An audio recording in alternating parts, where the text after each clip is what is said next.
Hey guys, so that was a pretty long series on the ESEE4. I'm gonna get it out without cutting my chair. I would really hate that. I thought I was gonna do the tests and then go home and sharpen it and tell you my final conclusions about it. But I'm gonna do that now. So as it is, the knife doesn't really shave anymore. It doesn't shave at all. I'm not pushing that hard. If I'm pushing really hard, it's ripping the hairs out. It doesn't shave anymore.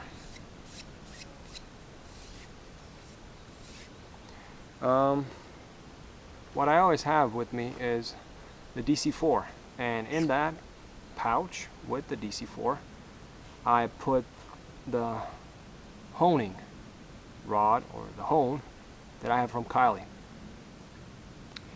It's really practical for big blades. It just can go all over. It's much easier with the hone than with the stone. I like the stone because it does have a diamond side, which is not very good, but it's decent, I would say.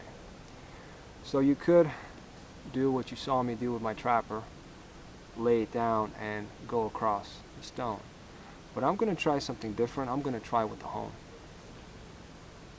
Just going to put that down there. And I'm a big fan of stropping your knives back to razor sharp. If you don't have any chips or dents, stropping works great. And why? Because I always find myself using a slightly more abrupt angle. So in the end I'll have a sharp edge, but it'll keep getting steeper and steeper and steeper and steeper. It'll be shaving sharp, but it won't bite in. So I'm gonna try to catch the edge and give it a few swipes with the hone.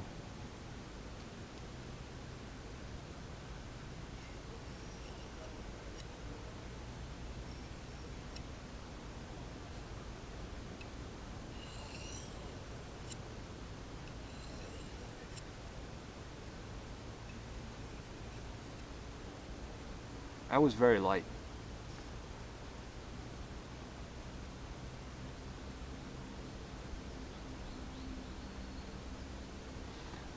The bottom portion I got just right, and it took off some hairs. I'm not a master with this. Convex blades is much easier, or Scandi ground blades much easier than a V-edge.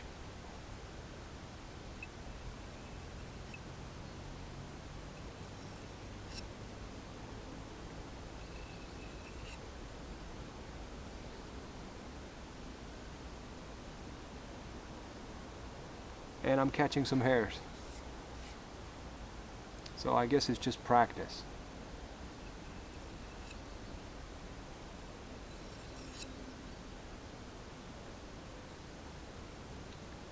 Oh, and now it's razor sharp. I just moved the angle of the hone and the blade, and I did catch it a bit more steep, but I didn't want to catch it that much steeper. And now it just shaves.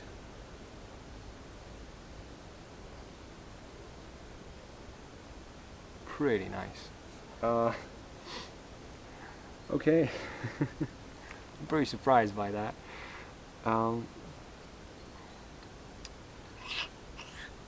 So, my final thoughts on this knife. Well, not final. My conclusions, I would say. As before, I really like the knife. I think it looks awesome, and it has the weight that I really like. The ESEE logo is slowly disappearing. I like that. One thing I was, well, maybe a bit off, but not really, was the choil. The choil is great, but because the handle is not here, it does bother you right here in the hand.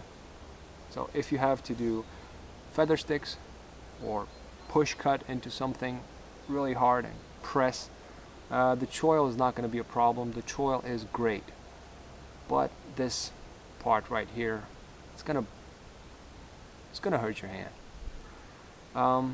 It does good in the power cuts, the chest lever grip.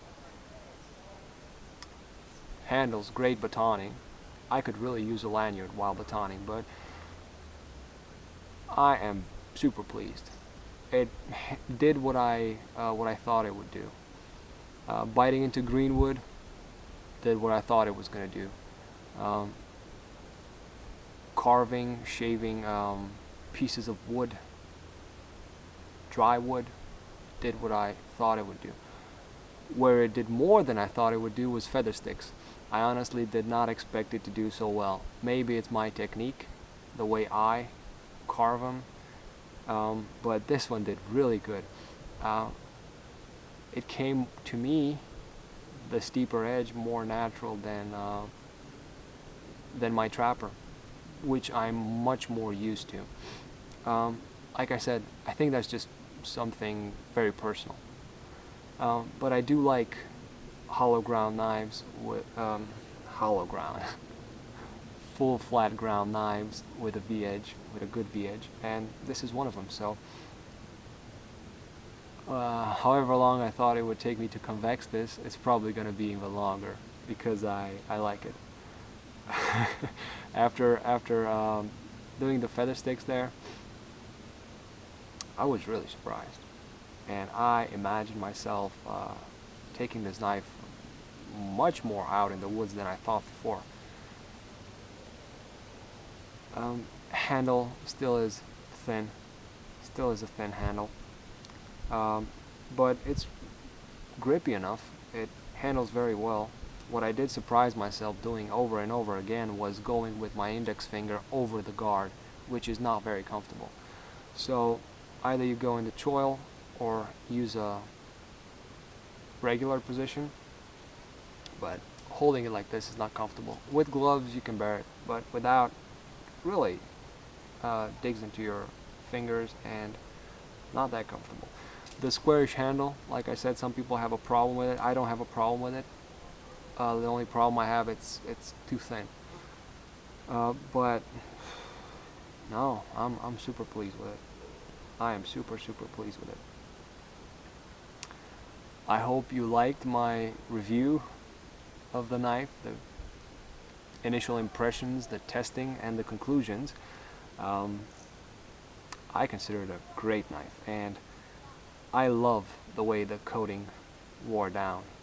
I batoned with my Izula, not as hard, but I don't see any wear on that coating, and I'm guessing the coatings are very much similar. So it probably was the hard batoning. After I did all the tests, of course I continued playing with it. It is a beast of a knife. All it follows is cleaning it up and stropping it and taking it out back in the woods. I hope you enjoyed it, and I wish you all a great day.